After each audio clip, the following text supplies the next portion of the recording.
गोपीजनवल्लभ गिरिवरदारी जय राधा माधव कुञ्ज बिहारी गोपीजनवल्लभ गिरिवरदारी यशोदानन्दना व्रजजनरञ्जना यशोदानन्दना व्रजजनरञ्जना यमुनातीरवनचारी यमुनातीरवनचारी हरे कृष्ण कृष्ण कृष्ण हरे हरे हरे राम राम राम हरे हरे हरे कृष्णा कृष्ण कृष्ण हरे हरे हरे राम राम राम हरे हरे हरे कृष्ण कृष्ण कृष्ण हरे हरे हरे राम राम राम हरे हरे गौर प्रेमानंदे हरि हरि बोल। ओम अज्ञानतिमिरान्धस्य ज्ञानाञ्जनशलाकया चक्षुरुन्मीलितं येन तस्मै श्रीगुरुवे नमः।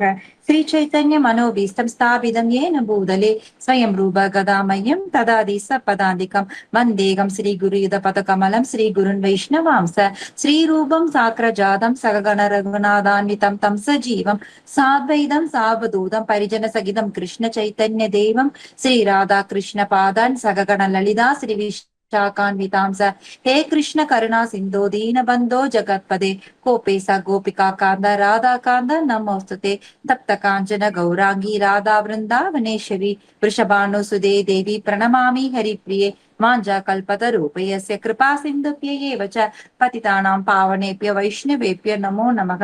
नमो ओं विष्णुपादाय कृष्णप्रेष्ठाय भूतले श्रीमते जयपताक स्वामिनिधि नामिने नम आचार्य पादाय नित्यकृपाप्रदायिने गौरकदादामदाय नगर ग्रामधारिणे नमो ओं विष्णुपादाय कृष्णप्रेष्ठाय भूतले श्रीमते भक्ति वेदांत स्वामिनिधि नामिने नमस्ते सरस्वती देवे गौरवाणी प्रचारिणे निर्विशेष शून्यवादी पाश्चात्य देशधारिणे जय श्री कृष्ण चैतन्य प्रभु नित्यानंदा श्री अद्वैत कदाधरा श्रीवासादि गौर भक्त वृंदा हरे कृष्ण कृष्ण कृष्ण हरे हरे हरे राम राम राम हरे हरे हरे कृष्णा।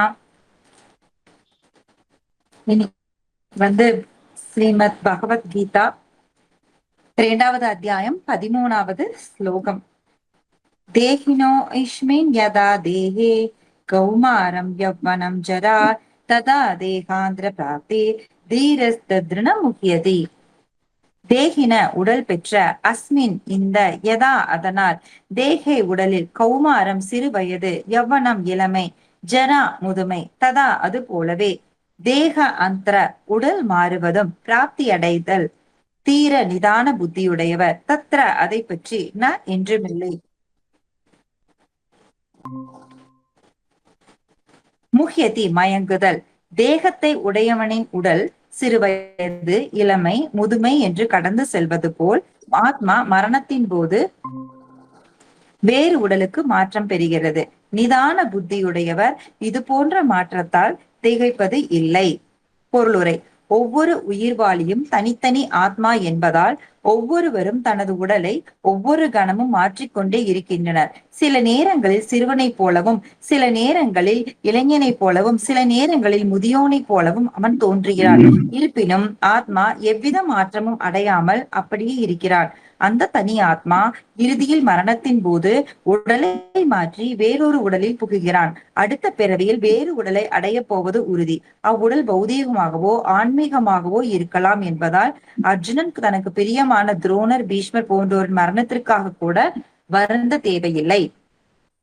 மாறாக அவர்கள் பழைய உடலிலிருந்து புதிய உடலுக்கு புதிய சக்தியுடன் மாறுவதை, இளமையாவதை எண்ணி அவன் மகிழவே வேண்டும். இத்தகு உடல் மாற்றங்கள் தனது வாழ்வில் செய்த செயல்களுக்கேற்ப பலதரப்பட்ட இன்ப துன்பங்களை அடைய ஒருவனுக்கு உதவுகின்றன. எனவே நல்லாத்மாக்களான பீஷ்மரும் துரோணரும் மறுவாழ்வில் நிச்சயமாக ஆன்மீக உடல்களை அடைய போகிறார்கள், அல்லது குறைந்தபட்சம் பௌதீக நிலையின் உயர் இன்பங்களை அனுபவிப்பதற்காக ஸ்வர்கலோகத்தின் உடல்களை அடைவார்கள். எனவே எந்த சூழ்நிலையிலும் கவலைப்பட காரணமில்லை. நம்ம ஃபுல் பர்போட்டு படிக்க வேணாம். 3 பேராகிராஃப் இருக்கு. ஒவ்வொரு பேராகிராஃபும் படிச்சு நம்ம கொஞ்சம் கொஞ்சமா எக்ஸ்பிளனேஷன் பார்த்துட்டு போலாம். ஏன்னா ஃபுல்லும் படிச்சதுன்னா நமக்கு கொஞ்சம் குழப்பமா இருக்கும். இந்த ஸ்லோகம் வந்து ரொம்ப முக்கியமான ஸ்லோகம். எல்லா ஸ்லோகங்களுமே பகவத்கீதையில முக்கியமான ஸ்லோகங்கள் தான். இது எஸ்பெஷலி என்ன முக்கியம் அப்படின்னு பாத்துச்சுன்னா, உங்களுக்கு பகவத்கீதா அப்படின்னாவே 5 விஷயங்களை பத்தி பகவான் சொல்லி கொடுக்கிறாரு. எது? ஆத்மா, நாம ஜீவாத்மாக்கள் எப்படிப்பட்டவங்க அப்படி,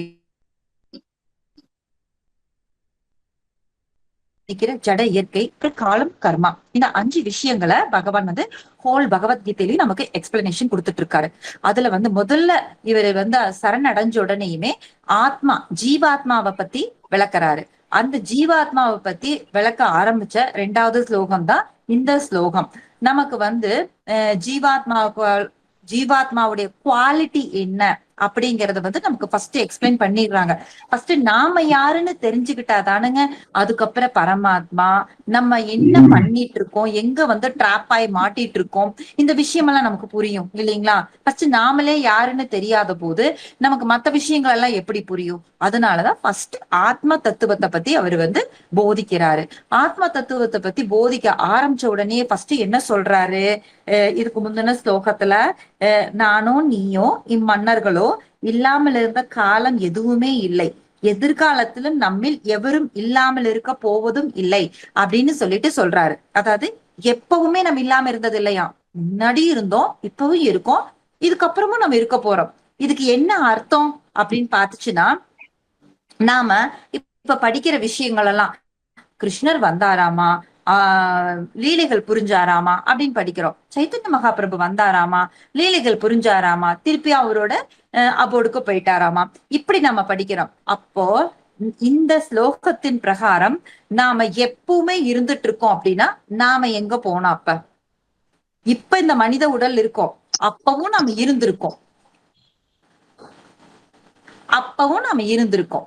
அப்ப இருந்தோம்னா எப்படி இருந்தோம்? ஏதோ ஒரு அந்த 84 லட்சம் வகையான உடல்கள்ல ஏதோ ஒரு உடல்ல ஏதோ ஒரு பிளானட்ல இருந்திருக்கும். மேபி நரகலோகத்துல இருந்திருக்கலாம், இல்ல சொர்க்கலோகத்துல இருந்திருக்கலாம், இல்ல வேற ஏதாவது பிளானட்ல இருந்திருக்கலாம். ஆனா கண்டிப்பா இருந்திருக்கோம். நாம சப்போஸ் நாம இங்க இருந்திருந்தோம்னா, பூமியில இருந்திருந்தோம்னா நாம அப்பவே எலிவேட் ஆகி போயிருப்போம். ஏன்னா சைத்தன்ய மகாபிரபுவோட காலடி பட்ட புல்லு கூட முக்தி அடைஞ்சு போயிடுச்சு அப்படின்னு நம்ம படிக்கிறோம் சைத்தன்ய சரிதாமிரதத்துல. அப்ப அந்த புல்லா கூட நாம இங்க இல்ல, நம்ம வேற எங்கேயோ இருந்திருக்கோம். அப்போ இந்த விஷயத்த, இந்த ஸ்லோகத்தை நம்ம பார்த்த உடனே நம்ம என்ன புரிஞ்சுக்கணும் அப்படின்னா, நம்ம வந்து இந்த பிறப்புல இருந்து இறப்பு வரைக்கும் உள்ள விஷயங்கள் மட்டும்தான் நம்மளுக்கு தெரியுது. அப்ப இதுக்கு முன்னாடி நிறைய பேர்த்ஸ் எடுத்தது இதன் மூலியமா நமக்கு வந்து கன்ஃபார்ம் ஆகுது. ஆனா என்னென்ன உடல் எடுத்தோங்கிறது நமக்கு ஞாபகம் இருக்காது. இப்ப என்ன பண்ணிட்டு இருக்கோங்கிறதே நமக்கு அதிகமா ஞாபகம் இல்லை. ஆனா மேபி கொஞ்சம் ஓரளவுக்கு 75% நமக்கு ஞாபகம் இருக்கும். என்ன பண்ணிட்டு இருக்கோம், என்ன பண்ணிட்டு இருந்தோம், இதெல்லாம் கொஞ்சம் ஞாபகம் இருக்கும். அப்போ நம்ம எந்த விஷயம் பண்ணாலும் அதுக்கு நம்ம பதில் சொல்ல வேண்டிய காலகட்டத்துல இருக்கும் அப்படிங்கிறது இந்த ஸ்லோகம் நமக்கு வான் பண்ணுது. ஏன்னா நம்ம அப்பவும் இருந்தோம், இப்பவும் இருக்கோம், எப்பவும் இருக்க போறோம் அப்படிங்கறத சொல்லிடுறாங்க. சொல்லிட்டு அடுத்த ஸ்லோகத்துல என்ன சொல்றாரு? அதாவது தேகத்தை உடையவனின் உடல் சிறுவயது, இளமை, முதுமை அப்படின்னு கடந்து செல்வது போல ஆத்மா வந்து மரணத்தின் போது வேறு உடலுக்கு மாற்றம் பெறுகிறது அப்படி சொல்றாங்க. இது வந்து நீங்க குழந்தையோட உடல் வந்து சின்னதா இருக்கு, அதுக்கப்புறம் வந்து கொஞ்சம் ஸ்கூல் போற பசங்க, அதுக்கப்புறம் வந்து உங்களுக்கு கொஞ்சம் ஒரு 10 வயசு, அந்த மாதிரி மாறி மாறி மாறி மாறி வரும்பொழுது உங்களுக்கு அந்த அடையாளங்கள் எல்லாம் மாறுது. இந்த நமக்கு ஏதாவது போட்டோ கேட்டாங்கன்னா recently taken passport size photo அப்படின்னு தான் கேட்பாங்க. ஏன்னா நமக்கு அந்த ஒவ்வொரு செகண்டும் நம்மளுடைய அந்த அணுக்கள் மாறுறதுனால நம்மளுடைய அடையாளங்கள் மாறிட்டே இருக்குங்க. இது மூலியமே நம்ம தெரிஞ்சுக்கலாம். அப்போ ஒவ்வொரு செகண்டும் நம்மளுடைய மரணம் வந்து நம்மள வந்து விழுங்கிக்கிட்டு தான் இருக்கு. எப்ப நாம பிறந்தோமோ, நம்மளுடைய ஜீவாத்மா இந்த உடலுக்கு எப்ப எடுத்துக்கிச்சோ அதுதான் பர்த்ன்னு சொல்றோம் இல்லைங்களா? அப்பவே அந்த காலம் அப்படிங்கிற அந்த முதல நம்மள முழுங்க ஆரம்பிச்சிருச்சு. நம்ம அது வாய்க்குள்ள போயிட்டோம். அது மெதுவா மெதுவா மெதுவா மெதுவா நம்மள ஸ்வாலோ பண்ணிக்கிட்டே இருக்கு. அந்த கடைசி மூச்சு, அந்த மரணம் அப்படிங்கிற அந்த ஸ்டேஜ் போது ஃபுல்லும் அது கம்ப்ளீட் பண்ணிடும். அப்படிதான் நம்மளோட வாழ்க்கை அது கையில சிக்கிக்கிட்டு இருக்கு. அததான் இந்த ஸ்லோகம் நமக்கு சொல்லி கொடுக்குது. எப்படி உங்களுக்கு மாறி மாறி வருது. இப்ப நம்ம சின்ன குழந்தையோட உடல்ல நம்ம இல்ல, இப்ப நம்ம ஒரு என்ன ஏஜ் இருக்கோமோ அந்த உடல் இருக்கு. இன்னொரு 2 வருஷம் கழிச்சு பார்த்ததுன்னா வேற மாதிரி இருப்போம். இன்னொரு 10 வருஷம் கழிச்சு பார்த்தா இன்னும் ரொம்ப வேற மாதிரி இருப்போம். அப்ப இந்த உடலை விட்டுட்டு அடுத்த உடல் நம்ம மாறுறோம். அது மாதிரிதான் மரணத்தின் போது ஆத்மா வேற உடலுக்கு மாற்றம் பெறுது அப்படின்னு சொல்லிட்டு சொல்றாங்க. இந்த பகவத்கீதையில இடையில வந்து கொஞ்சம் போட்டோஸ் இருக்கும். அதுல வந்து உங்களுக்கு அதுல அந்த போட்டோல அழகா போட்டிருப்பாங்க.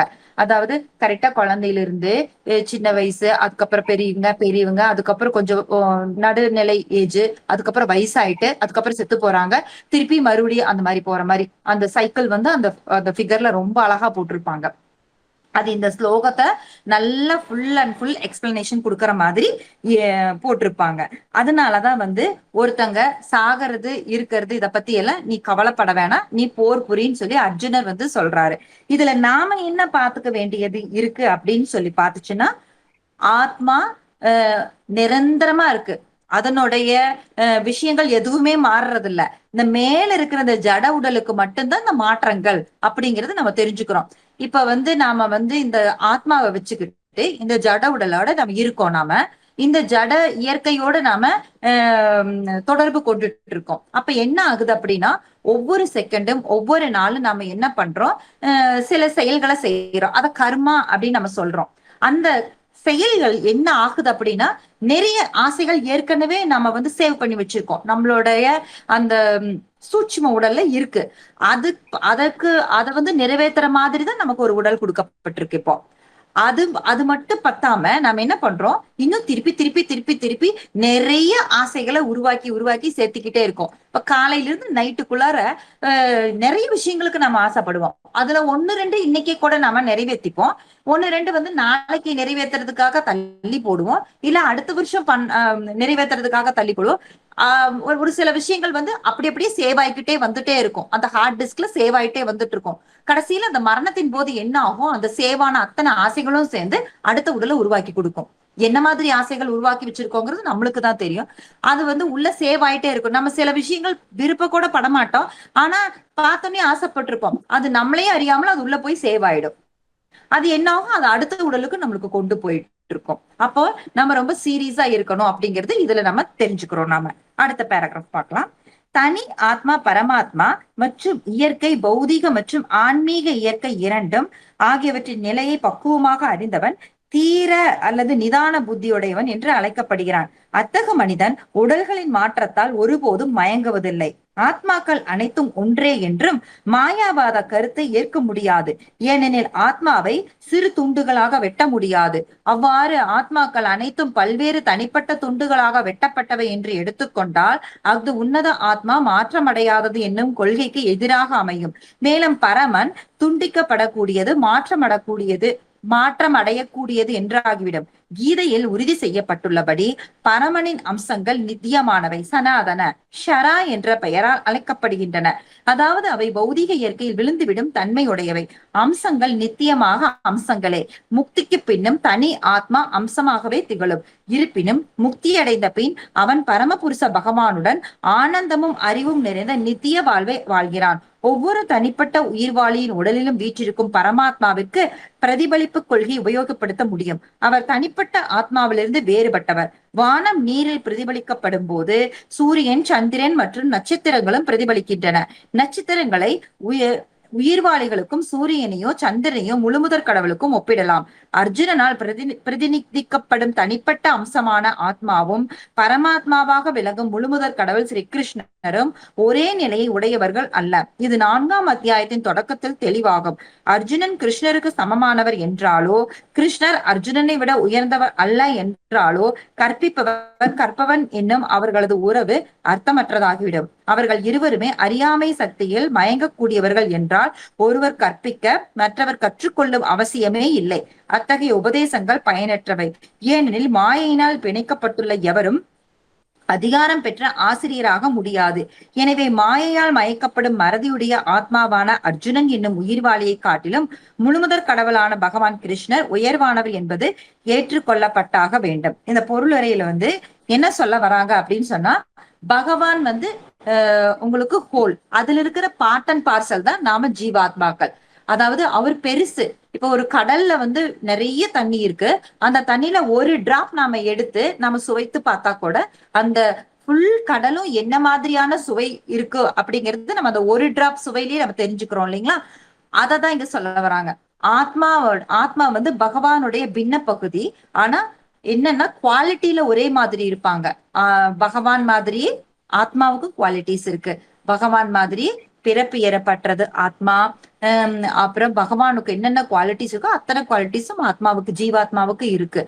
ஆனா என்னன்னா அளவுல வேற. உங்களுக்கு அந்த முழு கடல்ல நாம கப்பல்ல போலாம். இன்னும் வேற என்னென்ன வேணா, நிறைய உயிர்வாளிகள் அதுல இருக்கும். என்ன அதுல என்னென்ன வேணா பண்ணலாம். ஆனா அந்த ஒரு டிராப் வாட்டர்ல நம்ம அதெல்லாம் பண்ண முடியாது இல்லைங்களா. அந்த மாதிரிதான் கடவுளுக்கும் இந்த ஜீவாத்மாவுக்கும் உள்ள வித்தியாசம். நாம அந்த சைஸ்ல வேற. நம்ம ரொம்ப ரொம்ப குட்டி, அவர் ரொம்ப பெருசு பகவான். அந்த மாதிரி பகவானுடைய பின்ன பகுதி தான் நாம அப்படிங்கறத நம்ம வந்து இந்த பொருளுரையில் நம்ம தெரிஞ்சுக்கிறோம். இந்த இந்த ஸ்லோகத்தினுடைய விஷயத்துக்கு வருவோம் நாம. அதாவது ஒவ்வொரு செகண்டும் நாம வந்து உடலை மாத்திக்கிட்டே இருக்கோம் அப்படிங்கிறத சொல்றாங்க. இதுல வந்து இன்னொரு ஒரு 2-3 ஸ்லோகங்கள்ல வந்து ஜீவாத்மாவுடைய குவாலிட்டிஸ் வந்து பகவான் சொல்லி கொடுப்பாரு. எப்படின்னா, ஜீவாத்மாவை கட் பண்ண முடியாது, எரிக்க முடியாது, காத்தால உலர்த்த முடியாது, இந்த மாதிரி விஷயங்கள் எல்லாம் சொல்லுவாங்க. ஆமா, அங்க எரிக்க முடியாது. இல்லைன்னா இப்படி சூரியன்ல எல்லாம் உங்களுக்கு வந்து ஜீவாத்மாக்கள் இருப்பாங்க. எரிஞ்சு போகிற ஒரு குவாலிட்டி இருந்ததுன்னா, தண்ணியில நனைஞ்சு போகுது அப்படின்னா உங்களுக்கு வந்து எப்படி உங்களுக்கு தண்ணியில வந்து ஜீவாத்மாக்கள் இருக்கும். மீன், சுறா, இந்த மாதிரி எல்லாம் நீர்வாழ் உயிரினங்கள் எல்லாம் இருக்குது இல்லைங்களா. இந்த மாதிரி எல்லா பக்கமுமே வந்து ஜீவாத்மாக்கள் இருக்காங்க. ஜீவாத்மாக்களை வந்து அழிக்கவே முடியாது. அதுக்கு வந்து மரணம்ங்கிறது கிடையாது, பிறப்பும் கிடையாது, இறப்பும் கிடையாது பகவான் மாதிரியே. இது நாம தெரிஞ்சுக்கிறோம். அப்ப தெரிஞ்சுக்கும் பொழுது நாம இந்த பிறப்புல நாம வந்து பண்ணிட்டு இருக்கிற விஷயங்களுக்கு கண்டிப்பா நாம இந்த பிறவிலையோ இல்ல வரக்கூடிய பிறவிகள்லயோ நாம கட்டாயம் பதில் சொல்லி ஆகணும் அப்படிங்கிற விஷயம் நமக்கு புரிஞ்சிருது இல்லைங்களா. நாம வந்து இந்த பகவத்கீதை படிக்கிறதுக்கு முன்னாடி நாம என்ன நினைச்சிட்டு இருப்போம், நாம வந்து பிறந்துட்டோம், கண்டிப்பா நம்ம இறப்புங்கிறது வரதா போகுது. ஆனா அதுக்குள்ள எவ்வளவு அனுபவிக்க முடியுமோ அவ்வளவு அனுபவிச்சிடணும் அப்படிங்கிற ஒரு தப்பான எண்ணத்துல நாம இருந்துட்டு இருந்தோம். அது மட்டும் கிடையாது, அப்படித்தான் எல்லாருமே இருக்காங்க. அதனாலதான் உங்களுக்கு மத்தவங்களுடைய சொத்துக்களை அபகரிக்கிறது, சொத்துக்களுக்காக மர்டர் பண்றது, பொய் பேசுறது, பித்தலாட்டம் பண்றது, இந்த விஷயங்கள் எல்லாம் கொஞ்சம் கூட கூச்சமே இல்லாம பண்ணிட்டு இருக்காங்க இல்லைங்களா. ஆனா இந்த ஆத்மாவுடைய குவாலிட்டிஸ் நம்ம தெரிஞ்சுக்கும் பொழுது, ஆஹா, நம்ம எப்பவுமே இருந்திருக்கிறோமா, முன்னாடி பண்ணினதுக்கு தான் இப்ப நம்ம அனுபவிச்சுட்டு இருக்கோம். இப்ப நம்ம என்ன பண்ணினாலும் அதுக்கு நம்ம பதில் சொல்லி ஆகணும் அப்படிங்கிற விஷயம் நமக்கு தெரியும் பொழுது, நாம அப்ப என்ன காரியம் செய்யணும், என்ன காரியம் செய்யக்கூடாது அப்படிங்கிற கேள்வி வருது இல்லைங்களா. அதனாலதான் பகவான் கர்மயோகம் அப்படிங்கிற விஷயத்த நமக்கு டீச் பண்றாரு. டீச் பண்ணி நாம செய்யற செயல்கள்லயே எப்படி நம்ம பாவ விளைவுகள்ல மாட்டிக்காம நல்ல விளைவுகள் மட்டும், அதாவது புண்ணிய விளைவுகளும் வந்தாலும் நம்ம அதுக்கு பர்த் எடுத்துதாங்க ஆகணும், அதை அனுபவிக்கிறதுக்கு. சொர்க்க லோகத்துக்கெல்லாம் போய் அனுபவிச்சுட்டு திருப்பி இங்க வந்து பிறக்கணும். இப்ப அந்த மாதிரியும் இல்லாம நம்ம செய்யற செயல்களையே எப்படி பக்தி செயல்களா மாத்தி நாம நம்மளோட வாழ்க்கையை அமைச்சு திருப்பியும் இன்னொரு யோனிக்குள்ள நாம வந்து பிறக்காம, எப்படி நமக்கு மரணம் நிச்சயம், ஆனா அந்த மரணத்துக்கு பின்னாடி இன்னொரு உடல் எடுக்காம நாம எப்படி தப்பிக்கிறது அப்படிங்கிற விஷயங்களை தான் பகவான் நமக்கு டீச் பண்ணிட்டு இருக்காரு. அது மட்டும் இல்லைங்க. அதாவது நாரத முனி வந்து ஒரு ஒரு கிராமத்துக்கு வர்றாரு. அந்த கிராமத்துல வந்து கைலாஷ்னு ஒருத்தர் இருந்துட்டு இருந்தாரு. அப்போ வந்து அவர் வந்து கொஞ்சம் ஓரளவுக்கு பக்தியும் பண்ணிட்டு இருக்காரு. அதே சமயம் வந்து ஹவுஸ் ஹோல்ட் லைஃப்லயும் இருந்துட்டு இருக்காரு. அப்புறம் வந்து நாரத முனி வந்து சொல்றாரு, உனக்கு வந்து 20 வயசு ஆயிடுச்சு, நீ வந்து என்ன பண்ற, நீ வந்து பக்தி பாதைக்கு வா, உனக்கு நான் சொல்லி கொடுக்குறேன் எப்படி பக்தி பண்றது, பகவான் கிருஷ்ணரை நம்ம ஒர்ஷிப் பண்ணணும், நம்ம இந்த மனித உடலை வந்து பக்திக்காக தான் நம்ம பயன்படுத்தணும் அப்படின்னு எல்லாம் சொல்றாரு. அதுக்கு அவன் சொல்றான், எங்க அப்பா அம்மாவுக்கு நான் ஒரே பையன், அதனால வந்து எங்க அப்பா அம்மா எனக்கு கல்யாணம் பண்ணணும்னு ஆசைப்படுறாங்க. இப்ப நான் கல்யாணம் பண்ணிக்கிறேன், அப்புறம் கொஞ்ச நாள் கழிச்சு நான் நீங்க சொல்றதெல்லாம் கேட்கறேன் அப்படின்னு சொல்லிடுவான். அப்ப கொஞ்ச நாள் கழிச்சு வரான், கல்யாணம் ஆயிடுது. சின்ன சின்ன குழந்தைங்க அவனுக்கு பிறந்திருக்கு. அப்ப வந்து கூப்பிடுறாரு, நாரதமுனி வந்து கூப்பிடுறாரு, கைலாஸ் வா, உனக்கு தான் கல்யாணம் ஆயிடுச்சுல, குழந்தையெல்லாம் பிறந்துருச்சுல, வா உனக்கு சொல்லி கொடுக்குறேன் அப்படி சொல்லி சொல்றாரு. அப்ப சொல்ற, இப்பதான் என்னோட குழந்தைங்க எல்லாம் குட்டி குட்டி குழந்தைங்களா இருக்காங்க, அவங்களெல்லாம் நான் வளர்த்தி ஆளாக்க வேண்டாமா, அவங்களுக்கெல்லாம் ஒரு வழி நான் பண்ண வேண்டாமா, நான் பாட்டுக்கு நான் வந்து பக்தி பண்ண வந்துட்டேன்னா என் குழந்தைங்களுக்கு யாரு கதி அப்படி சொல்லிட்டு அவன் கேட்கிறான். சரின்னு சொல்லிட்டு அவனும் போயிடுறாரு. அவர் திரும்பி போயிடுறாரு. கொஞ்ச நாள் கழிச்சு திருப்பி வராரு. வந்து வா கைலாஸ், இப்பெல்லாம் குழந்தைங்க எல்லாம் பெருசாயிட்டாங்கல்ல, அவங்க வேலையை பார்த்துட்டு இருக்காங்கல்ல, வா போலாம், வா உனக்கு சொல்லித்தரேன், பக்தி எப்படி பண்றதுன்னு சொல்லித்தரேன் அப்படின்னு சொல்லி நாரதமுனி கூப்பிடுறாரு. அப்ப அவன் சொல்றான், இல்ல இல்ல, என் பசங்களுக்கெல்லாம் கல்யாணம் பண்ணணும், நான் பார்த்து விக்கிற பொண்ணுகளை தான் அவங்க கல்யாணம் பண்ணிப்பாங்க, அதெல்லாம் பண்ணி முடிச்சுட்டு அப்புறமா நான் வரேன் அப்படின்னு சொல்லிட்டு சொல்லுவான். அப்புறம் திரும்பி அவரு நாரதமுனி போயிடுறாரு. கொஞ்சம் காலம் கழிச்சு வர்றாரு. வந்து கைலாஸ் எங்க அப்படி சொல்லிட்டு கேட்டா அவங்க பசங்க சொல்றாங்க, கைலாஸ் வந்து இறந்து போயிட்டாரு அப்படி சொல்லிட்டு சொல்றாங்க. ஆனா ஆப்போசிட்ல ஒரு குடிசை இருக்கு. அந்த குடிசையில இருந்து ஒரு குழந்தை ஒடியாருது, 3 வயசு குழந்தை. நான் தான் கைலாஸ் அப்படின்னு சொல்லிட்டு. அது எப்படின்னா, அந்த ஃபேமிலி மேல அத்தனை அட்டாச்மெண்ட் அவனுக்கு இருந்ததுனால அதே வீதியில ஆப்போசிட்லயே ஒரு ஃபேமிலியில வந்து பிறந்திருக்கா. அப்படி பிறந்தது மட்டும் இல்லாம முன்னாடி பிறவியில என்னவா இருந்தாங்க அப்படிங்கிறது கூட அந்த அந்த ஜீவாத்மாவுக்கு ஞாபகம் இருக்கு. அந்த அளவுக்கு அந்த ஃபேமிலி மேல அட்டாச்மெண்ட் இருந்திருக்கு. அப்ப வந்து நான் தான் கைலாசன்னு சொல்லிட்டு அந்த குழந்தை ஒடியாருது. அப்ப வந்து அவங்க பெரிய பையன் வந்துட்டு, என்ன சொல்ற நீ எல்லாம் எங்க வீட்டுக்குள்ள வரக்கூடாதுன்னு அடிச்சு துரத்திடுறா. அப்படி அவனோட அப்பா தான் அடுத்த பிறவியில அந்த குழந்தையா பிறந்திருக்காங்க. ஆனா அவன் வீட்டுக்குள்ள விடல, அடிச்சு துரத்திடுறாங்க. இதுதாங்க வாழ்க்கை, சீக்கிரமா முடிஞ்சிடும். அதாவது இந்த நம்மளுடைய இந்த ஸ்லோகத்துல அதத்தான் சொல்றாங்க. உங்களுக்கு மாறி மாறி வர்ற மாதிரி, இளமை சிறுவயது எல்லாம் வந்து மாறி மாறி வர்ற மாதிரி நம்மளுடைய உடலும் மரணத்தின் போது வேற உடலுக்கு மாற்றம் பெறுது. அப்ப மாற்றங்கள் வந்து நமக்கு நடந்துகிட்டே இருக்கு. அதனால வந்து எப்போ எந்த செகண்ட் நமக்கு என்ன நடக்கும் அப்படிங்கிறதுக்கு யாருமே கேரண்டி கிடையாது. அதனால இப்ப இந்த அட் பிரசன்ட்ல நாம வந்து பகவானோட சேவையில இருக்கோமா, ஸ்மரணத்துல இருக்கோமா அப்படிங்கறதுல நம்ம ரொம்ப ரொம்ப கான்சியஸா இருக்கணும். அப்படிங்கறதுல வந்து நமக்கு ரொம்ப ஸ்ட்ரிக்டா சொல்லி கொடுக்கிற ஸ்லோகம் தான் இந்த ஸ்லோகங்க. அதே மாதிரி ஒரு ஊர்ல வந்து ஒரு ஆள் இருந்தா. அப்படி அதாவது இந்த மரணத்தை வந்து வெல்லவே முடியாதுங்கிறது அவனுக்கு தெரிஞ்சு போயிடுது. அப்ப என்ன ஆகுதுன்னா, அதாவது இப்ப ஹிரண்யகசிபு, அப்புறம் வந்து நிறைய நிறைய டீமன்ஸ் எல்லாம் வந்து தவம் இருந்ததே எப்படி, எனக்கு மரணமில்லாத வாழ்க்கை வேணும் அப்படின்னு கேட்கறதுக்காகத்தான் அவங்க வந்து தவமே இருந்தாங்க. ஆனா அப்படியெல்லாம் கொடுக்க முடியாது அப்படின்னு சொன்னாலுமே அவங்க ரொம்ப கிளவரா, இப்படி எனக்கு வந்து வீட்டுக்குள்ளார மரணம் இருக்கக்கூடாது, வெளியே மரணம் இருக்கக்கூடாது, காலையில மரணம் வரக்கூடாது, நைட்டு மரணம் வரக்கூடாது, அப்படின்ட்டு நிறைய ஆப்ஷன்ஸ் அவங்க வந்து சொல்லி சொல்லி ரொம்ப வேக்கியானமா வரம் கேட்டாங்க. ஆனா ஒரே செகண்ட்ல வந்து நரசிம்ம தேவ பகவான் வந்து பினிஷ் பண்ணிட்டு போயிட்டாரு இல்லைங்களா.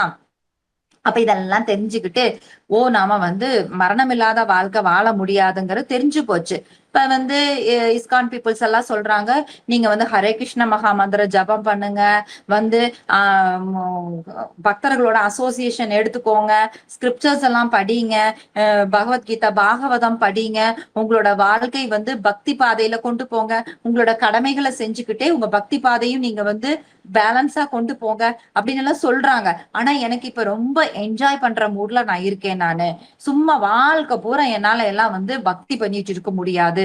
நேரம் ஹரே கிருஷ்ணா ஹரே கிருஷ்ணா ஹரே கிருஷ்ணா ஹரே ராமனால என்னால சொல்லிட்டு இருக்க முடியாது. என்ன அந்த காலே சமாமியவ ஸ்மரன் முக்வா கலைவரம், அதாவது நம்மளுடைய சாவு வரும்போது பகவான வந்து அந்த நாராயண ஸ்மிருதி இல்லைங்களா, அப்ப நினைச்சுக்கிட்டா போதும் தானே. எதுக்காக தேவையில்லாம வாழ்க்கை பூரா நான் வந்து இந்த ஆஸ்டரிட்டி வாழ்க்கை நாம வாழணும் அப்படின்னு சொல்லிட்டு அவனுக்கு வந்து ரொம்ப இதா இருக்கு. இப்ப அவன் என்ன பண்றான், நிறைய தவங்கள் இருந்து அதாவது யம தர்மராஜா கிட்டயே வந்து அவரை வந்து கூப்பிடுறா. அப்படி யம தர்மராஜா நேர்ல வராரு. நான் வந்து ஒருத்தர் முன்னாடி வர்றேன்னா ஒன்னா அவன் செத்து இருக்கணும், இல்லைன்னா சாக போறவனா இருக்கணும்.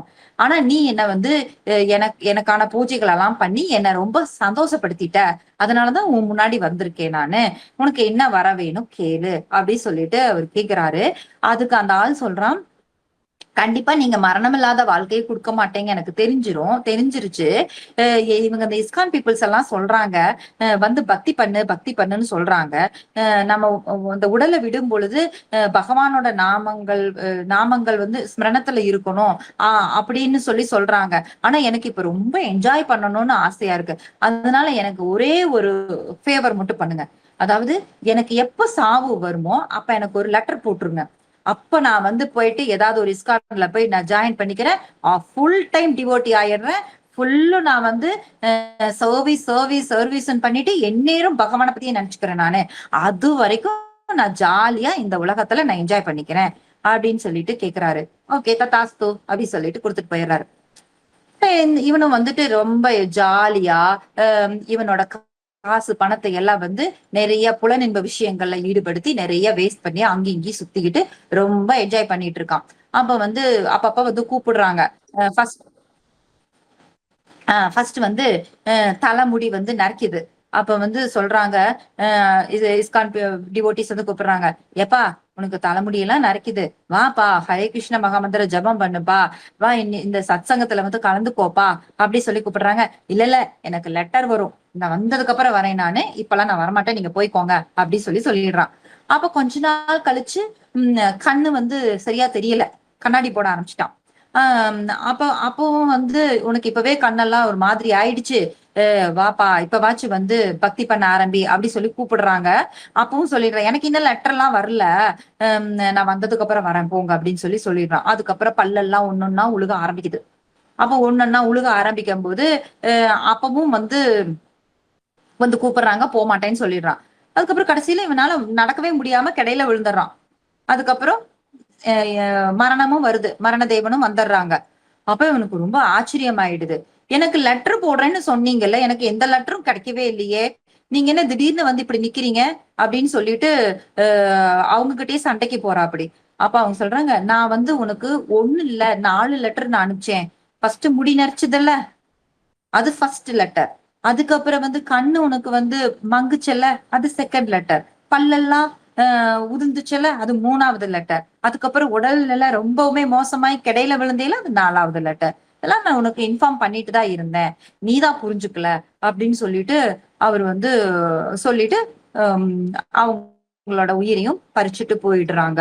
அதாவது நமக்கு அந்த டைம், நமக்கு வந்து இதெல்லாம் வந்து இன்ஸ்ட்ரக்ஷன்ஸ், நமக்கு ஏஜ் ஆயிக்கிட்டு இருக்கிறது இதெல்லாம் இன்ஸ்ட்ரக்ஷன்ஸ். ஆனா வந்து நாம வந்து ஆன்மீக லோகத்துல இதெல்லாம் கிடையாது. நம்மளுக்கு இந்த ஜன்ம மிருத்யு ஜரா வியாதி இந்த விஷயங்கள் எல்லாம் எதுவுமே கிடையாதுங்க. இங்கதான் இதெல்லாம் இருக்கு. எதுக்காக அப்படின்னா, இந்த உடல் வந்து உங்களுக்கு டெம்பரரி. ஒரு சில விஷயங்கள் நம்ம வந்து கர்மாக்களை அனுபவிக்கிறதுக்காக கொடுக்கப்பட்ட இந்த உடல் தான் இது. அப்ப இந்த உடல் 7 விதமான மாற்றங்களை கடந்து செல்லும். உங்களுக்கு சிறு வயது, அப்புறம் அதுக்கப்புறம் வந்து கொஞ்சம் பெருசானதுக்கு அப்புறம் அதனோட பை ப்ராடக்ட்ஸை வந்து உருவாக்கும். அதுக்கப்புறம் வந்து முதுமை அடையும்.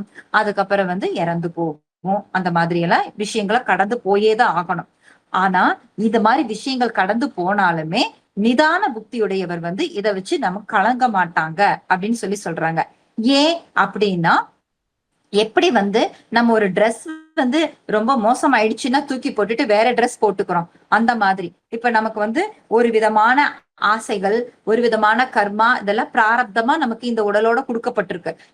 இதை அனுபவிக்கிறதுக்கு தகுந்த மாதிரியான உடல் தான் நம்மளுக்கு கொடுக்கப்பட்டிருக்கு. இப்ப நம்ம வந்து மனிதர்களாவே இருந்தாலுமே நம்ம எல்லாம் ஒரே மாதிரியா இருக்கோம். ஒரு சிலர் அழகா இருப்பாங்க, ஒரு சிலர் வந்து கொஞ்சம் விகாரமா இருப்பாங்க, ஒரு சிலர் பணக்காரங்களா இருப்பாங்க, ஒரு சிலர் மிடில் கிளாஸா இருப்பாங்க, ஒரு சிலர் ரொம்ப ஏழையா இருப்பாங்க. அந்த மாதிரி நிறைய வித்தியாசங்கள் இருக்கு. அப்ப அவங்கவங்களோட கர்மானுசாரம் அவங்கவங்களுடைய அந்த ஆசைகள் என்னென்ன, அதாவது நிறைய நிறைய நிறைய நிறைய ஆசைகளோட வந்திருப்பாங்க. இப்போ ஒரு குழந்தை பிறக்குது அப்படின்னா அவங்க அப்பா அம்மா என்ன நினைக்கிறாங்களோ அதை அது செயல்படுத்தணுங்கிற அவசியமே இல்லைங்க. ஏன்னா அது தனி ஜீவாத்மா. அது அதனோட கர்மானுசாரம் அதுக்கு என்னென்ன தேவையோ அதெல்லாம் வந்து அனுபவிக்கணும் அப்படிங்கிற ஆசையோட தான் இங்க வந்திருக்கு. அதனாலதான் எல்லா ஜீவாத்மாக்களுமே அப்படிதான் வர்றாங்க. அதனால எடுத்த எடுப்புலயே நீங்க பக்தி பண்ணுங்க அப்படின்னு சொன்னா கேட்க மாட்டாங்க அப்படிங்கிறது எல்லாருக்குமே தெரியும், பகவானுக்கு தெரியும். அதனாலதான் நீ பண்ற செயல்கள்லயே நீ உன்னோட வாழ்க்கைய அனுபவிச்சுக்கிட்டே நீ பக்தி பண்ணி என்ன வந்து அடையணும். ஏன்னா இந்த ஸ்லோகத்தின் பிரகாரம் ஒவ்வொரு செகண்டும் உன்னை மரணம் விழுங்கிக்கிட்டு இருக்கு. அந்த பாம்பு அந்த முதலைக்குள்ளார நாம உள்ளதான் இருக்கோம். அப்ப அது கொஞ்சம் கொஞ்சமா நம்மள ஸ்வாலோ பண்ணிக்கிட்டே இருக்கு. யாருக்கு எப்ப ஃபுல்லா முழுங்குங்கிறது தெரியாது. அது தெரியாது. ஆனா கண்டிப்பா ஒரு நாள் அது ஃபுல்லா முழுங்கிடும். அப்ப என்ன ஆகும்? அது மரணம் சம்பவிக்க போகுது அப்படின்னு அர்த்தம் இல்லைங்களா? அப்போ நாம என்ன நமக்கு இந்த இந்த பிரசன்ட் சிச்சுவேஷன் மட்டும்தான் நம்மளுக்கு வந்து நம்ம கையில இருக்கு. அது மட்டும்தான் நம்மளுக்கு வந்து நம்ம கையில இருக்கு. நாம வந்து கான்சென்ட்ரேட்டா நாம வந்து பண்ண முடியும். ஏன்னா எதிர்காலம் எப்படி இருக்கும் அப்படிங்கிறது நம்மளுக்கு தெரியாது. இறந்த காலத்தை மாத்தவும் முடியாது இல்லைங்களா? இந்த ஸ்லோகத்துல நம்ம கத்துக்கக்கூடிய விஷயம் அதுதாங்க. ஏன்னா ஒவ்வொரு செகண்டும் மாற்றங்கள் வந்துட்டு இருக்கு. பக்திய வந்து ஸ்திரமா ஸ்ட்ராங்கா நாம எப்பவுமே பண்ணிக்கிட்டு இருக்கணும் அப்படிங்கறத நாம இந்த ஸ்லோகத்துல நாம கத்துக்கிறோம். இப்போ இந்த மாதிரி விஷயங்கள் எல்லாம் நடந்துட்டு இருக்கு இல்லைங்களா? இது பாகவதத்துல இருந்து ஒரு மேற்கோள் காட்டணும் அப்படின்னு பாத்துச்சுன்னா பரத மகாராஜாவோட கதை நமக்கு ரொம்ப பாப்புலரான கதை. அதாவது பரத மகாராஜா அவரோட பேர் மூலியமா தான் நம்மளோட நாடு கூட பரத நாடு, பாரத வருஷம் அப்படின்னு எல்லாம் நம்ம சொல்றோம். அவர் வந்து ஒரு நல்ல டிவோட்டி. அதனால வந்து 50 வயது ஆன உடனேயே அவர் என்ன பண்றாரு, வானர பிரஸ்தம் எடுத்துட்டு அவர் வந்து காட்டுக்கு வந்துடுறாரு. காட்டுக்கு வந்துட்டு பகவான நோக்கி அவர் வந்து பக்தி பண்ண ஆரம்பிச்சிடுறாரு. ஆக்சுவலா எதுக்காக அப்படி பண்றாங்க அப்படின்னா, அப்படிதான் நம்மளோட ஸ்கிரிப்சர்ஸ்ல சொல்லியிருக்காங்க. அதாவது ஃபர்ஸ்ட் வந்து குழந்தைங்க 5 வயதுல இருந்தே வந்து அந்த பக்தியை கத்துக்கணும். முதல்ல எல்லாம் வந்து 5 வயதுல குருகுலத்துல கொண்டு போய் குழந்தைங்களை விடுவாங்க. அப்ப என்ன பண்ணுவாங்க அப்படின்னா, அந்த குரு வந்து அந்த குழந்தைங்களுக்கு ஒழுக்கமான விஷயங்களை கத்து கொடுப்பாங்க. பிரம்மச்சரிய வாழ்க்கையை கத்து கொடுப்பாங்க. 25 வயது ஆகும் பொழுது அவங்க வந்து திருமணம் பண்ணிக்கணும்னு நினைச்சாங்கன்னா அவங்க கிரகஸ்த லைஃபுக்குள்ள போகலாம். இல்லைன்னா அப்படியே பிரம்மச்சரிய லைஃப் அப்படியே தொடர்ந்து போவாங்க. அந்த மாதிரிதான் இருக்கும். அப்ப திருமணம் பண்ணினவங்க என்ன பண்ணணும் அப்படின்னா, உங்களுக்கு கொஞ்ச காலம் அந்த குழந்தை வாழ்க்கை அனுபவிக்கலாம். குழந்தைங்கள் பிறக்கிற வரைக்கும், பிறந்து அவங்கள ஒரு நல்ல நிலைக்கு உருவாக்குற வரைக்கும் இது பண்ணிட்டு எப்பொழுதுமே அந்த குடும்ப வாழ்க்கையிலேயே இருக்கக்கூடாது. அதுக்கப்புறம் 50 வயது ஆனோனையுமே அந்த மனைவி குழந்தைங்களை எல்லாம் திறந்துட்டு அவங்க வந்து ஃபுல் அண்ட் ஃபுல் பகவானோட ஸ்மரணத்துல பகவானுக்கு பக்தி பண்ணி அடுத்த லைஃபுக்கு தயாராகிறதுக்கு தன்னை தயார்படுத்திக்கணும். வானரப்பிரஸ்த வாழ்க்கை ஏத்துக்கணும் அப்படிங்கிறது இருக்கு. அதைத்தான் அவர் ஃபாலோ பண்ணி அந்த காட்டுக்கு வர்றாரு. அந்த காட்டு அவர் வந்து அவ்வளவும் பெரிய ராஜ்யத்துக்கு ராஜா. அத்தனையும் விட்டு போட்டுதான் வர்றாரு. எல்லாத்தையும் விட்டுட்டு தான் வர்றாரு. விட்டுட்டு வந்து அந்த தவ வாழ்க்கை வாழ்ந்துட்டு இருக்காரு. அந்த டைம்ல வந்து ஒரு பிரெக்னன்ட் மான் அதை வந்து ஒரு சிங்கம் துரத்திட்டு வருது. அந்த உயிருக்கு பயந்து வந்து இவர் இருக்கிற இடத்துல அது ஒடியாருது. ஒரு தடாகத்துக்கிட்ட வந்து அது என்ன பண்ணுது, அது தாண்டி வரும் பொழுது அதுக்கு வந்து பிரசவம் ஆயிடுது. அந்த பிரசவம் ஆனோடனே அந்த அம்மா மான் வந்து இறந்து போயிடுது. அந்த குழந்தை மான் தண்ணிக்குள்ள விழுந்துருது. இவர் போய் அந்த தண்ணிக்குள்ள விழுந்த மான், ஏன்னா அப்படியே விட்டா அது செத்து போயிடும் இல்லைங்களா? அதனால அந்த குழந்தை மானை போய் எடுத்துக்கிறாரு. எடுத்துட்டு அந்த குட்டி மானை வந்து இவரு வளர்த்த ஆரம்பிக்கிறாரு. என்ன ஆச்சுன்னா, அது வளர்த்த ஆரம்பிச்சோடனே அது மேல ரொம்ப அட்டாச்ட் ஆயிடுறாரு. அவ்வளவும் பெரிய ராஜ்யத்தை விட்டுட்டு வந்தாரு. அவரோட மனைவி மக்கள் அத்தனை பேரையும் விட்டுட்டு வந்தாரு. இவருக்கு குழந்தைகள் எல்லாம் இல்லாமையா இருந்துச்சு. எல்லாத்தையும் விட்டு போட்டுதான் வந்தாரு. ஆனா இங்க வந்து அந்த மானை வந்து வளர்த்துனதுனால அந்த மான் மேல ரொம்ப அட்டாச்ட் ஆயிடுறாரு. அட்டாச்மெண்ட் ஆயிட்டு எங்க போனாலும் அந்த மானை கூட்டிட்டு போறது, ஏதாவது புலி சிங்கம் சாப்பிட்டுருவோம் அப்படின்னு அது மேல ரொம்ப கவலைப்படுறது, அந்த மான் சாப்பிட்டுச்சான்னு யோசிக்கிறது. இப்படி பகவத் பிராப்திக்காக வந்தவரு என்னாச்சு, மான் கான்சியஸ் ஆயிட்டாரு. நம்மள எல்லாம் என்ன சொல்றாங்க, கிருஷ்ணா கான்சியஸ்ல இருக்க சொல்றாங்க. பரத மகாராஜா என்ன ஆனாரு, மான் கான்சியஸா மாறிட்டாரு. அதனால என்னாச்சு, அவர் உடலை விடும் பொழுது அந்த மானை நினைச்சுக்கிட்டே விட்டதுனால அடுத்த உடல் வந்து அவருக்கு மானின் உடல் கொடுக்கப்பட்டது. அதனால மானா பிறந்தாரு அப்படின்னு சொல்லி சொல்றாங்க. இப்ப நான் ஏன் இதை சொல்ல வர்றேன் அப்படின்னா, இப்படி வந்து இந்த மாதிரி சிறு வயது முதல் இப்படி மாறிட்டே போகுது இல்லைங்களா? அந்த மரணத்தின் போது நமக்கு வேற உடல் கொடுக்கப்படுதுன்னு சொல்றாங்கல்ல. இப்ப நாம எந்த மாதிரியான கான்சியஸ நாம வந்து வளர்த்துட்டு வர்றோமோ அதுதான் நம்மளோட அடுத்த உடலை உருவாக்கும். இப்ப நீங்க நல்லபடியா நீங்க ஹரே கிருஷ்ண மகாமந்திர ஜபம் பண்ணி நீங்க இந்த மாதிரி ஸ்கிரிப்சர்ஸ் எல்லாம் படிச்சுட்டு இந்த மாதிரியான கான்சியஸ்ல உங்களோட லைஃப நீங்க வாழ்ந்திருந்தீங்கன்னா கண்டிப்பா நமக்கு ஒருவேளை நம்ம பெர்ஃபெக்ட்டா நம்மளோட பக்தி பண்ணலன்னா கூட அடுத்த பிறவி நமக்கு கண்டிப்பா மனித உடலே நமக்கு கிடைக்கும். அது பக்தர்களோட ஃபேமிலியில பிறக்கக்கூடிய ஒரு அனுகிரகம் நமக்கு கிடைக்கும். ஏன்னா பகவான் சொல்றாரு ஒரு சின்ன ஸ்டெப் எடுத்து வச்சா கூட அது வந்து பெரிய ஆபத்துல இருந்து உங்களை காப்பாத்தும் அப்படின்னு சொல்றாங்க. அது பெரிய ஆபத்து எது அப்படின்னு கேட்டா நாம இந்த அனிமல் லைஃப்ல போய் டீக்ரேட் ஆகி பிறக்கிற அந்த ஆபத்துல இருந்து தான் காப்பாத்துன்னு சொல்றாங்க. 84 லட்சம் வகையான உடல்கள்ல மனித உடல் மட்டும்தான் நம்மள வந்து நாம திரும்பி நாம ஆன்மீக லோகத்துக்கு போறதுக்கான போட் இது. வேற எந்த உடல்லயும் அந்த ஃபெசிலிட்டி கிடையாதுங்க. ஜஸ்ட் கர்மாவை நாம அனுபவிப்போம், அவ்வளவுதான். இப்ப அனிமல் பாடிஸ்ல நம்ம போனோம்னா ஏதாவது ஒரு ரொம்ப பெரிய டிசையர் இருக்கும் நம்மளுக்கு, அதுக்கு தகுந்த மாதிரியான ஒரு அனிமல் பாடி தான் நம்மளுக்கு கிடைக்கும். அது அந்த குறிப்பிட்ட நாட்கள் அந்த அனிமல் பாடியில நாம இருந்துட்டு அந்த உடலை விட்டுட்டு அந்த பரிணாம வளர்ச்சியில வேற வேற உடல் நம்ம எடுத்துட்டு போயிட்டே தான் இருப்போம். அதுல வந்து முக்தி அந்த மாதிரி விஷயங்களுக்கெல்லாம் எந்த ஒரு சான்ஸுமே கிடையாது. ஆனா மனித உடல்ல மட்டும்தான் நாம வந்து பக்தி பண்ணி நம்ம ஆன்மீக லோகத்துக்கு நமக்கு போக முடியும். அதுக்குதான் நாம இந்த உடலை நாம பயன்படுத்திக்கணும் அப்படின்னு சொல்றாங்க. ஆனா நமக்கு அந்த நாலேஜ் இல்லாததுனால நாம என்ன நினைக்கிறோம், நம்ம புலனின்பம் தான் ரொம்ப இம்பார்ட்டன்ட் அப்படின்னு நினைச்சிட்டு நம்ம புலனின்ப விஷயங்கள்ல ஈடுபட்டு நாம இந்த லைஃப ரொம்ப வேஸ்ட் பண்ணிடுறோம். நீங்க யோசிச்சு பாருங்க. அதாவது பூனைக்குட்டி அப்புறம் நாய் இது எல்லாமே குழந்தைகள் பெத்துக்குது, குடும்ப வாழ்க்கை வாழுது. அப்போ நாமளும் அதையவே பண்ணுனா நமக்கும் அந்த அனிமல்ஸ்க்கும் என்ன டிஃபரன்ஸ் இருக்கு? நமக்கு எதுக்காக இந்த 6வது அறிவுன்னு எதுக்காக பகவான் கொடுத்திருக்காரு அப்படிங்கறத நம்ம யோசிக்கணும் இல்லைங்களா? நம்மளோட ஆச்சாரியர் அதைத்தான் சொல்றாரு. அதாவது எப்ப நீங்க வந்து பகவானை பத்தி தெரிஞ்சுக்கணும் அதாவது அப்படின்னு நீங்க நினைக்கிறீங்களோ அப்பதான் நீங்க மனிதர்களாகவே மாறுறீங்க. அது வரைக்கும் நீங்க சும்மா சாப்பிட்டு தூங்கி இந்த மாதிரி விஷயங்கள் எல்லாம் பண்ணிட்டு இருந்தீங்கன்னா அந்த அனிமல் லைஃப் தான் நீங்க வாழ்ந்துட்டு இருக்கீங்க அப்படின்னு சொல்லி நம்ம ஆச்சாரியர் அடிக்கடி நிறைய போட்ல சொல்லுவார் அவரு. அப்ப வந்து நாம வந்து ஃபர்ஸ்ட் அத்தாத்தோ பிரம்ம ஜிக்ஞாசா, ஃபர்ஸ்ட் வந்து நான் ஏன் கஷ்டப்படுறேன் அப்படின்னு தெரிஞ்சுக்கிட்டாதான் எல்லாரும் பகவத்கீதையை படிக்க ஆரம்பிப்பாங்க. இப்ப படிக்க ஆரம்பிச்சோடனே நமது ஆத்ம குவாலிட்டிஸ் நமக்கு தெரிய ஆரம்பிச்சோடனே ஓ நாம பண்ற ஒவ்வொரு விஷயத்துக்கும் நாம பதில் சொல்லிட்டு இருக்கணுமா, பதில் சொல்றக்கூடிய கட்டாயத்துல நாம இருக்கோம். இப்போ ஒருத்தங்களை இன்னொருத்தங்க ஏமாத்துறாங்கன்னு வச்சுக்கோங்க. அப்ப என்ன ஆகும்னா இப்போதைக்கு இந்த ஏமாத்தனவன் ரொம்ப ஜாலியா இருப்பான், ஏமாந்தவன் ரொம்ப வருத்தத்துல இருப்பான் இல்லைங்களா? ஆனா அதே இந்த பிறவிலையோ இல்ல வரக்கூடிய பிறவிகளையோ அந்த ஏமாந்தவன் இவன் ஏமாந்தான் இல்லைங்களா, அவங்கிட்ட ஏமாத்தி வாங்குற மாதிரியான ஒரு சுச்சுவேஷன் திருப்பி அமையும் உங்களுக்கு.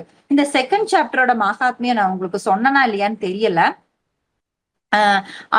ஆனா வந்து அதுல அப்படித்தாங்க இருக்கு. சொல்லிட்டே நினைக்கிறேன், போன கிளாஸ்லயே நான் சொன்னேன்னு நினைக்கிறேன். ஏன்னா இது வந்து உங்களுக்கு இது ஆப்டா இருக்கிறதுனால திருப்பி நான் சொல்றேன் நானு.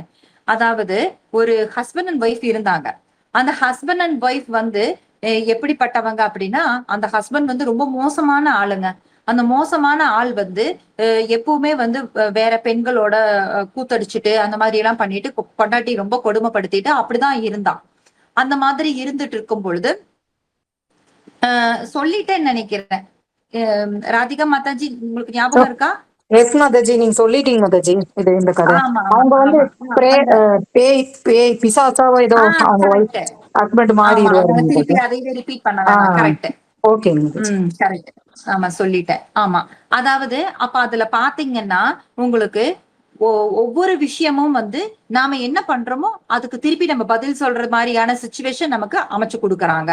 அப்ப அமைச்சு கொடுக்கும் பொழுது அந்த இடத்துல நாம வந்து நாம பழி வாங்குற மாதிரியான சிச்சுவேஷன்ல இருந்தோம்னா நாம அமைதியா இருந்துட்டோம்னா அந்த கர்மா அதோட கழிஞ்சு போயிடும். இல்ல நாம அதை வந்து நம்ம செயல்படுத்துறோம்னா திருப்பி நம்ம அதுக்கு பதில் சொல்ல வேண்டி இருக்கும். அந்த ஸ்டோரியில வருது இல்லைங்களா, அது வந்து செகண்ட் சாப்டரோட மகாத்மியம் உங்களுக்கு பத்ம புராணத்துல உத்தரகாண்டத்துல இருக்காது. அததான் நான் அன்னைக்கு நான் சொன்னேன் நானு. சிங்கமா வருவாங்க மாதாஜி. இவங்க வந்து வைஃப் வந்து ஆட்டுக்குட்டியா மாறிடுவாங்க மாதாஜி. அதுதான் மாதாஜி. ஓகே மாதாஜி. ஓகே.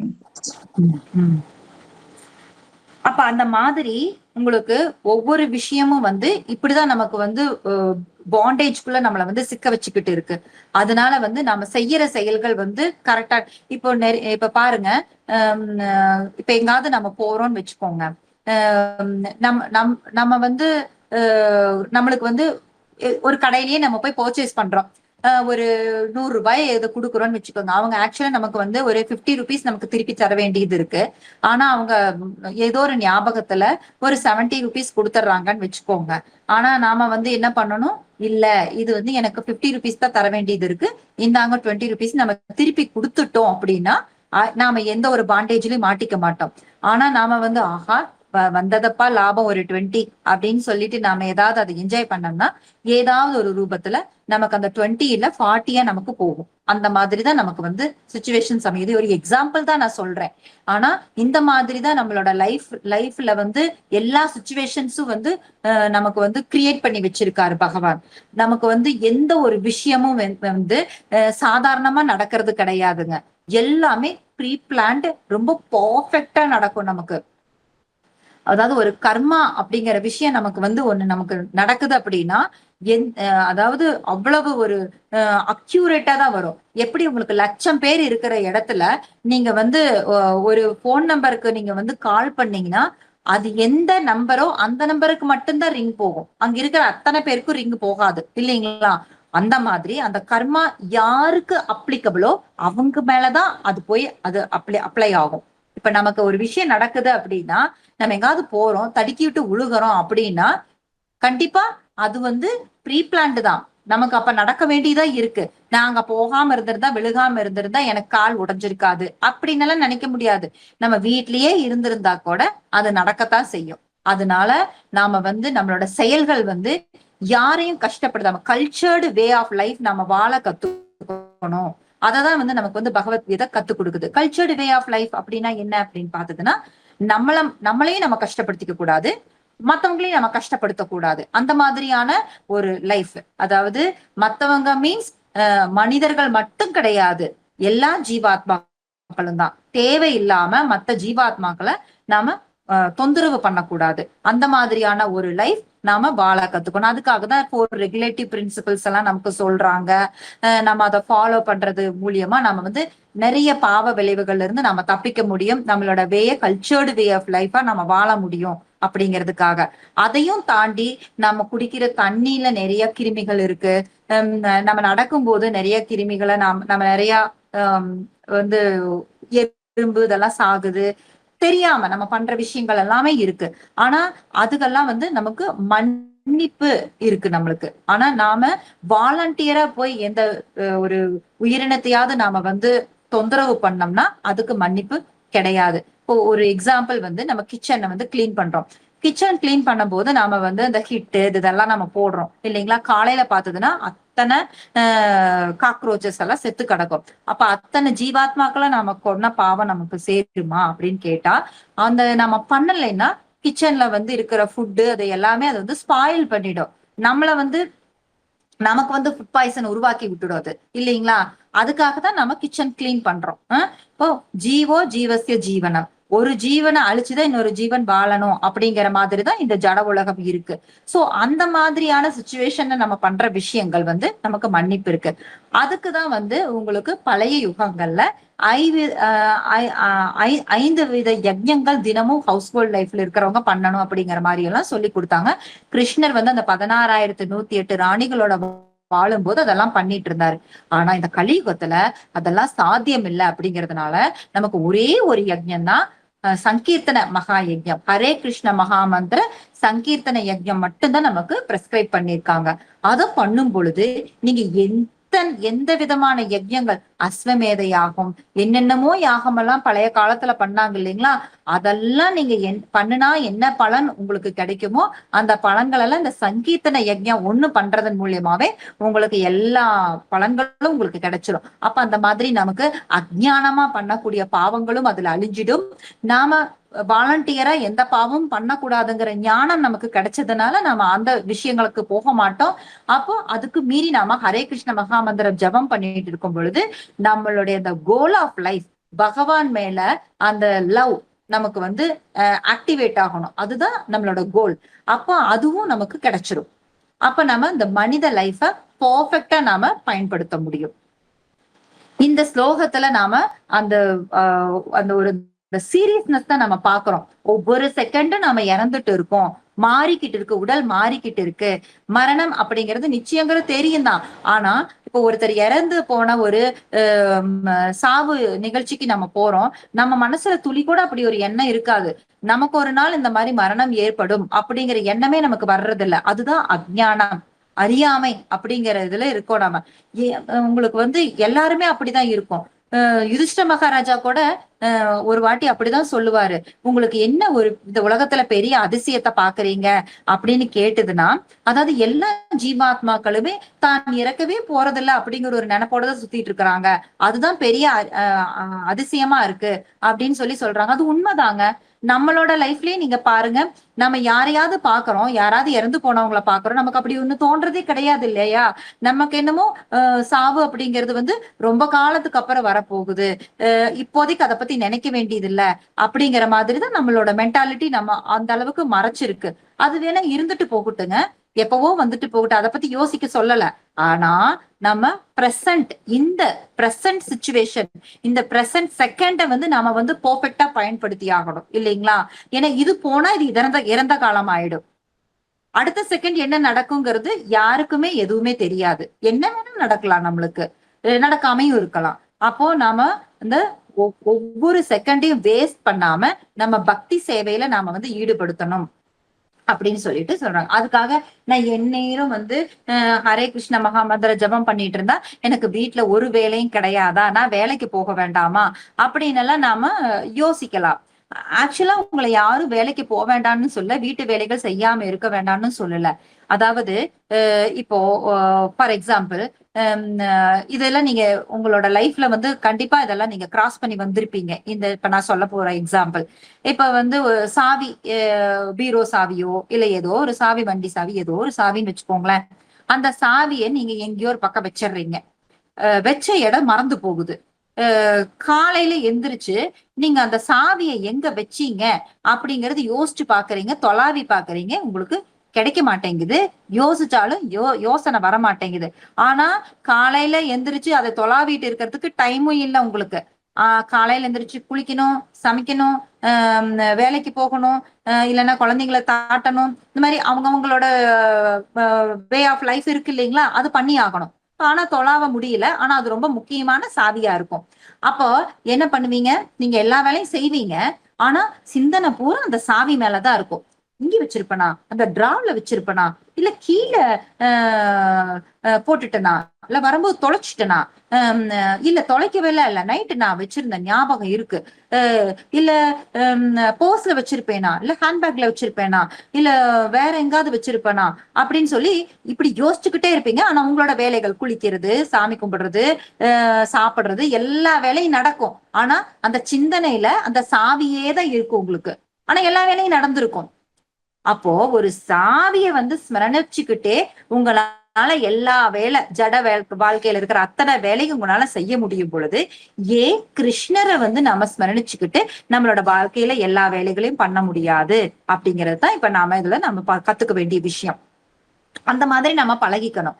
நீங்க வந்து எந்த வேலை செஞ்சாலுமே பகவான நினைச்சுக்கிட்டே பண்ற மாதிரி நாம வந்து பழகிக்கணும். இதுக்குதான் வந்து பகவத்கீதையிலயும் வந்து பகவான் வந்து அந்த 10வது சாப்டர்ல நிறைய விஷயங்கள் நம்மளுக்கு சொல்லி கொடுத்திருப்பாங்க.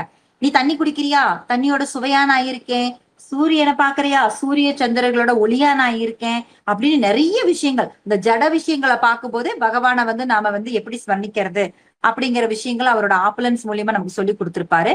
நமக்கு அதெல்லாம் தெரியலன்னா கூட நாம எந்த விஷயம் பண்ணாலுமே அதை வந்து பகவானோட கனெக்ட் பண்ணி நாம வந்து பண்ண பழகிட்டோம்னா நமக்கு வந்து நம்மளோட லைஃப் ரொம்ப சக்சஸ்ஃபுல்லா அமையும். ஏன்னா இந்த ஸ்லோகத்துல அதுதான் நமக்கு சொல்றாங்க.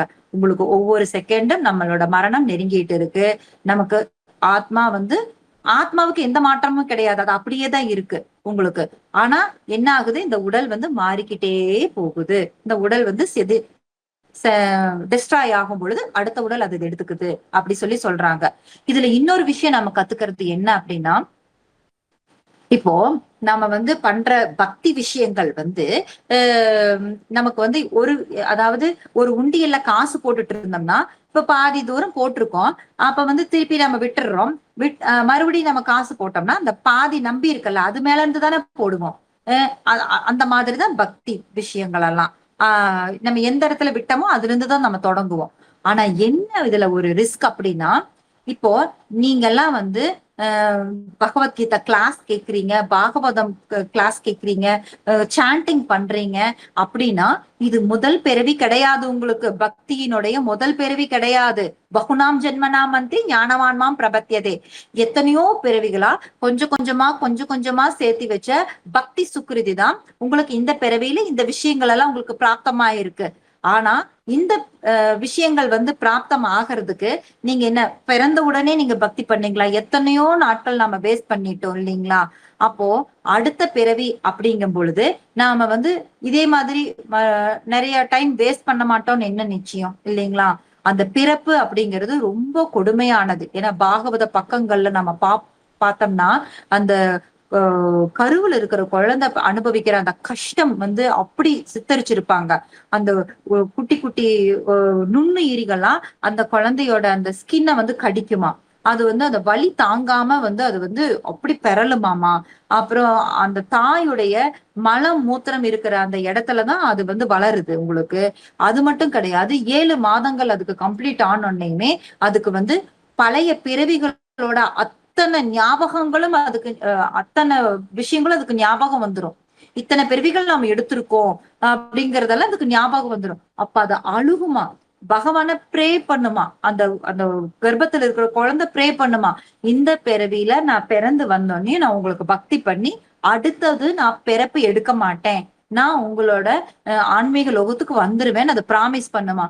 ஆனா என்ன பரிதாபம், பிறந்த உடனே மாயையுடைய கட்டுப்பாட்டுக்குள்ள வந்துரும். அது அப்புறம் மறந்துரும். அது வந்து புதுசா ஒரு அப்பா அம்மா, புது உடல், புது பேரு அப்படிதான் போயிருது. அந்த மாதிரிதான் நம்ம எத்தனையோ லைஃப் நம்ம வேஸ்ட் பண்ணிட்டு வந்துட்டு இருக்கோம். இப்ப இந்த ஸ்லோகத்துல நாம இதுதான் கத்துக்கிறோம். சோ ஹரே கிருஷ்ண மகா மந்திரத்தை ஜபம் பண்றத வந்து ரொம்ப சின்சியரா பண்ணுங்க. என்ன பண்றீங்களோ அதை சின்சியரா பண்ணுங்க. இவ்வளவுதான் அவங்க எல்லாம் இவ்வளவு பண்றாங்க, நாம இவ்வளவு பண்ண முடியல அப்படி நீங்க யோசிக்க வேண்டாம்.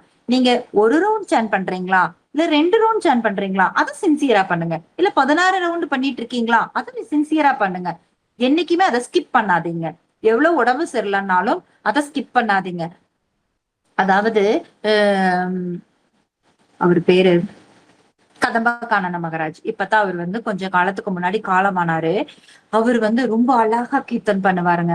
அதாவது சாதாரணமாவே வந்து டிவோட்டிஸ் எல்லாம் வந்து கீர்த்தன் பண்ணுனா அவங்களோட அந்த டிவோஷன்னாலேயே என்னமோ தெரியல, அந்த ஹரே கிருஷ்ண மகா மந்திரம் அழகா இல்ல அவங்க பாடுறது அழகாங்கன்னு போட்டி போடுற அளவுக்கு அந்த அளவுக்கு ரொம்ப மதுரமா இருக்கும். ஏன்னா பகவானோட நாமங்களே மதுரம் தானே இல்லைங்களா? அந்த அளவுக்கு மதுரமா இருக்கும். ஆனா அந்த மகாராஜை பொறுத்த வரைக்கும் அவர் படிச்சதே வந்து மியூசிக். ஆமா. அப்ப எந்த அளவுக்கு இருக்கும் அவரோட கீர்த்தன் எல்லாம் எவ்வளவு அட்ராக்டிவா இருக்கும்னு நினைச்சு பாருங்க. ஆனா என்னன்னா அவருக்கு வந்து த்ரோட் கேன்சர் வந்துருச்சு அவருக்கு. அப்ப வந்து அதுலதான் அவருடைய உடல் வந்து கடைசியில வந்து இதாச்சு, டெஸ்ட்ராய் ஆகிறதுக்கு அதுதான் காரணமா இருந்தது.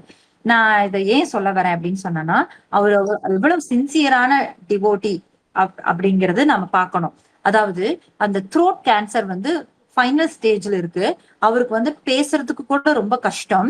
அந்த ஒரு ஹரே கிருஷ்ண மகா மந்திரம் ஜபம் பண்றதே வந்து ரொம்ப கஷ்டப்பட்டுதான் சொல்லணும். அந்த ஹரே கிருஷ்ணா கிருஷ்ணா கிருஷ்ணா ஹரே ஹரே, ஹரே ராம ராம ராம ஹரே ஹரே அப்படின்னு அந்த ஒரு மந்திரம் சொல்றதுக்கே ரொம்ப கஷ்டப்படணுமா.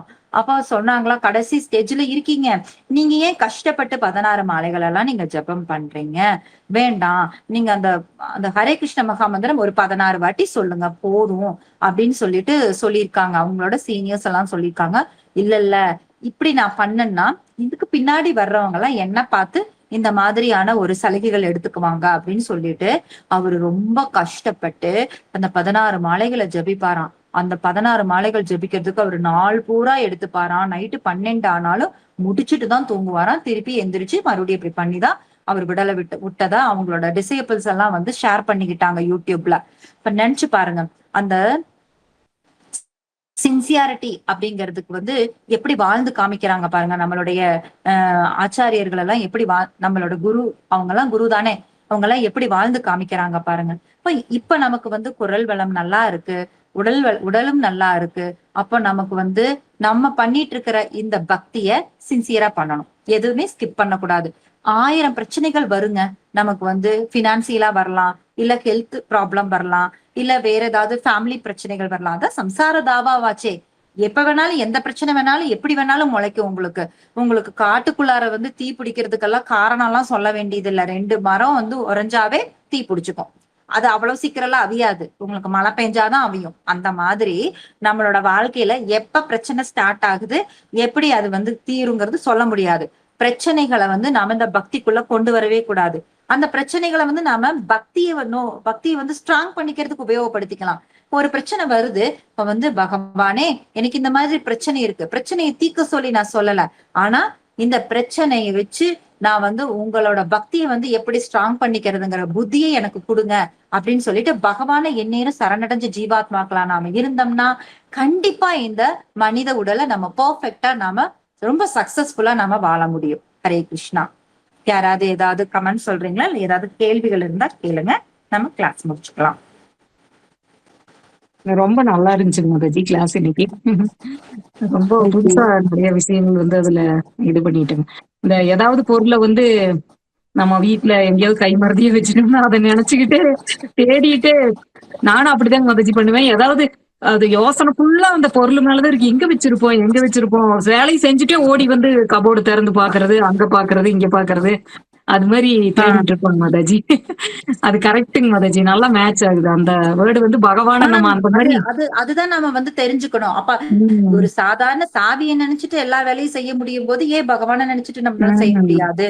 அந்த மாதிரி நம்ம வாழ்க்கையை அமைச்சுக்கணும் அப்படிங்கறத நம்ம தெரிஞ்சுக்கணும். கண்டிப்பாங்க மாதாஜி. சூப்பர் மாதாஜி, எனக்கு நல்லா புரிஞ்சுங்க மாதாஜி அந்த உதாரணம்.